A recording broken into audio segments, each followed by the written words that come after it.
Today I'm going to read chapter 3 in the book Meet Kirsten, an American Girl. We have been starting that and we're at chapter 3, and so today I'm going to read chapter 3, Across the New Land. Now they are going to go across the land. First, in this other chapter, they had gone by train. And so now they're going to go across the land.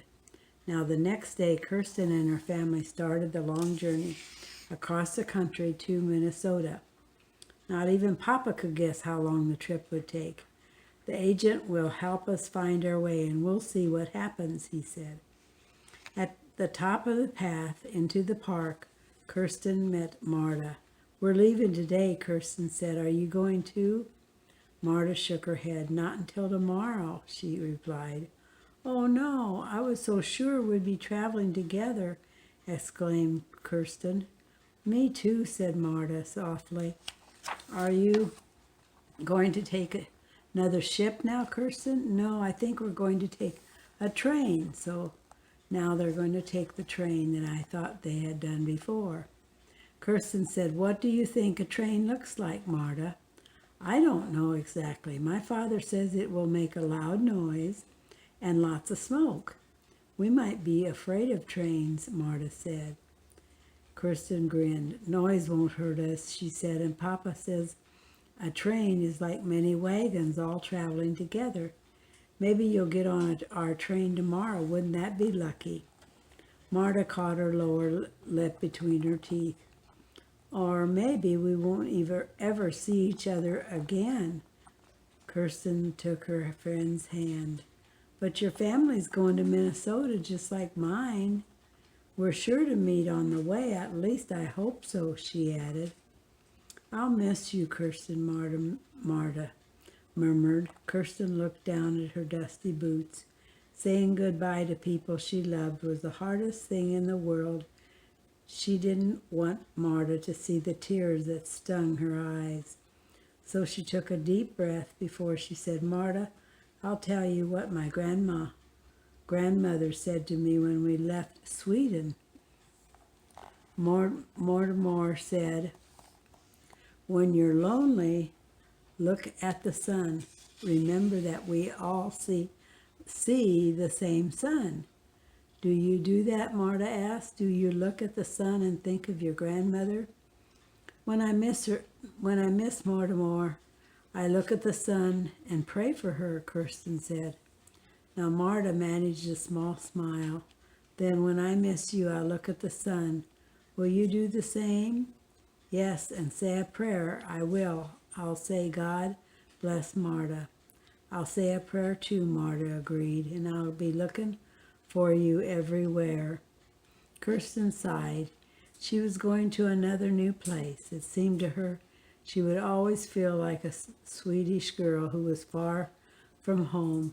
Home, that's a place where you're happy, a place where you belong. How can America ever really be my home? She thought. Then she followed her parents down the path to meet their agent and 10 new families. First there was a fierce roar and a hiss, then a long stream of whistle. Kirsten's heart flip-flopped. Maybe Marta was right to be afraid of the trains. The engine looked like a black iron house on fire. Smoke boiled up from the giant smokestack. Live sparks and red coals showered down with the smoke, and Kirsten stayed close to Mama. But Mama was worried too. She squeezed Kirsten's hand extra hard as they climbed aboard. Inside the train was so hot it felt ready to explode. There was coal grit on the floor and cinders in the air. Kirsten could hardly get her breath. She saw that the windows had been nailed shut. The agent said the train would be safer this way. Papa and Laura stood near the door. Kirsten was squeezed beside Mama and Peter on a bench under the windows. Trunks and bundles were piled up in front of them. Kirsten was used to being crowded, but now she felt as if she was packed up inside their big painted trunk. "Aren't we there yet?" Peter complained. "Hush, we haven't even started to move," said Mama. Some of the old folks closed their eyes, and Kirsten knew they were praying that the train would not catch on fire. Then it began to move. It bumped and lurched and screeched over the metal rails. Peter hid his face in Mama's lap. The men were quiet, and even Laura's eyes were wide. The train began to huff and chug.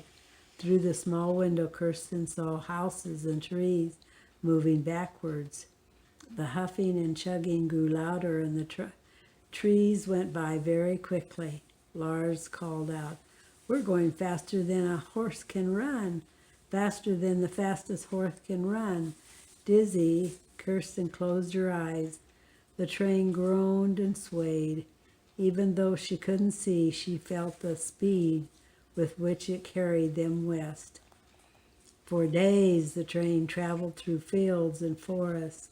When they stopped for water, a man from the railroad opened the door for a few minutes, but the air stayed hot and hard to breathe. Everyone was quiet, dazed by the heat. Now and then Mama opened the food trunk, but not even Lars was very hungry. When Kirsten saw his eye, he gave her a sad smile. She knew he hated to be trapped inside even more than she did. At last they reached Chicago. A hot, strong wind blew dust up from the streets, but Kirsten didn't care how dirty it was. Here she could walk again and run. Papa said that in a few days they would join a big group of pioneers traveling to the Mississippi River in wagons, but first they would rest here in a boarding house. It was good to be in a house again, although this boarding house reminded Kirsten of their big barn in Sweden.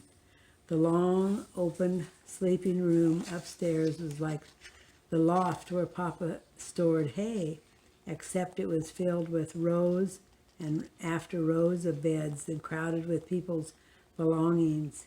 In the kitchen there were big tubs for Mama to wash their clothes in. When the laundry was finished, Mama sent Kirsten and Peter out into the backyard to get some sun. Kirsten found herself on a long porch filled with children. She was used to smiling at other girls, wishing she spoke their language so that they could talk to each other, but now she heard, "You're here, you're here," Kirsten repeated over and over. Someone called her name, Kirsten Larson. It was Marta, her thick braids swinging. She ran from between the rows of shirts and underwear drying on the clothesline. She grabbed Kirsten's shoulders. Kirsten grabbed Marta's waist, and they whirled and whirled around each other.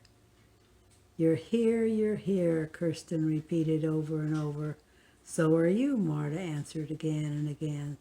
That evening, Marta's family sat down with Kirsten's family for roast pork and potatoes.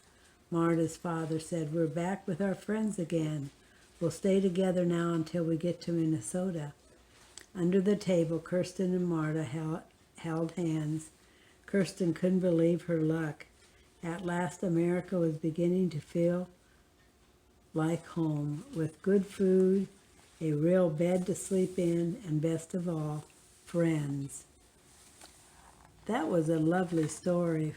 That was wonderful to know how Kirsten was traveling across America when she first came to America from Sweden. I thank you for listening, and you have a wonderful day. God bless.